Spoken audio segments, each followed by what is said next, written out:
So starting with Judges, there is no head leader. They don't have a king yet, right? They don't even really have any good unifying leader. Joshua's the last one. At this point, Israel is kind of just, each tribe just kind of doing their own thing. And even fighting amongst themselves. After Joshua, they never got the Canaanites out of the promised land. So now they've got a few hundred years of dwelling with the very people they were supposed to run out of the land, So there's a lot of assimilation happening, a lot of mixing, I guess. They're marrying outside of their tribes. If you're a Hebrew man and you're marrying a Canaanite woman, she's going to be bringing in her false gods, So they're starting to, again, it's that idea of unifying. They're synchronizing with this pagan culture that they're living with, and literally, the problems we're having in the Middle East is because of the same situation. So each tribe is basically kind of ruling themselves. They've been given a segment of land that they're responsible for, but they're not clearing the land like they're supposed to. They're allowing, even Dan is getting kicked out of his land because the Canaanites won't let them go down there in the valleys. They're having to be up in the, so they don't even have access to the land that they've been promised because the Canaanites are still there.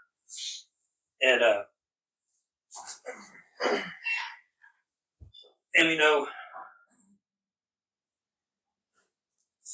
so several of the tribes only conquered only parts of their land. You wonder, was it just complacency or was it fear? It was too much work. I don't think they had the enthusiasm to do it. They didn't have the perseverance. And hundreds of years have gone by again.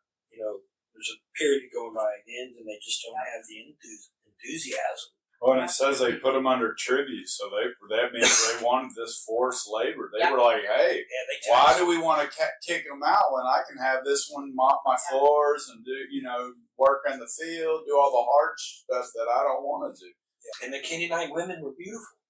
Yeah. Well, that's all fine and dandy till your enemy rises up against you. But remember, this is how we're all made.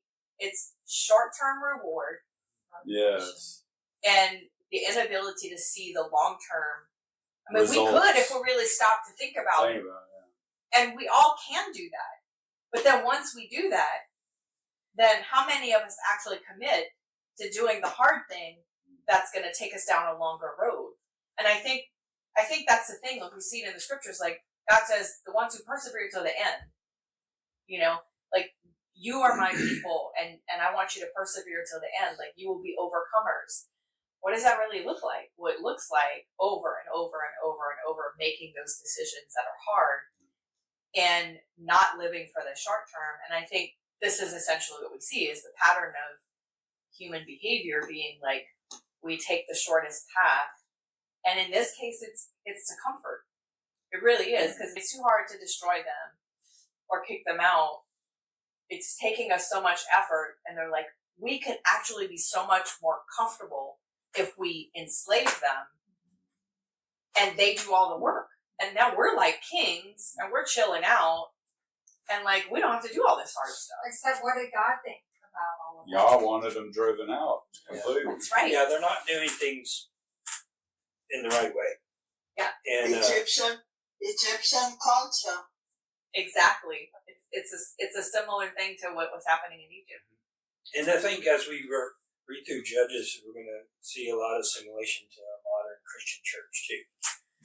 We've, like we were talking about earlier, is like you can go into the church and it looks just like the world. There is no difference. We've assimilated, we've synchronized our lives with this culture around us. Mm-hmm. But in each of these tribes, because there is no unifying leader, like when we talk about judges, we're not talking about a national figure or a judge like in a court of law. These judges, these 12 or 13 judges are actually, they're not like even Samson. He's not like a man to be admired. He's got his faults. They all have their faults, but they're providing a deliverance or they're saving Israel in some way. from And themselves. all of these tribes right now is all like self-preservation, and but it's interesting that Judah and Simeon joined together because they're actually full brothers. They're brothers from the same mother, so all the other tribes are half brothers. And so this is really common in this culture when they have multiple wives and concubines to have a lot of half brothers, step brothers, and so it's unusual. So for Judah and Simeon, his brother, they were true full brothers, so it's interesting that unified them,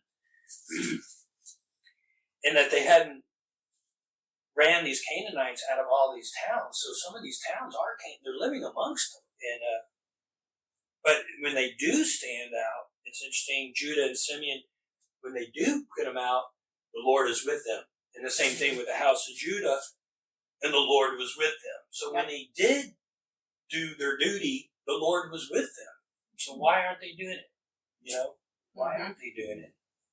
We are in the condition we're in the Middle East today. This is a result of all that, and there will always be strife, everyone looking out for themselves.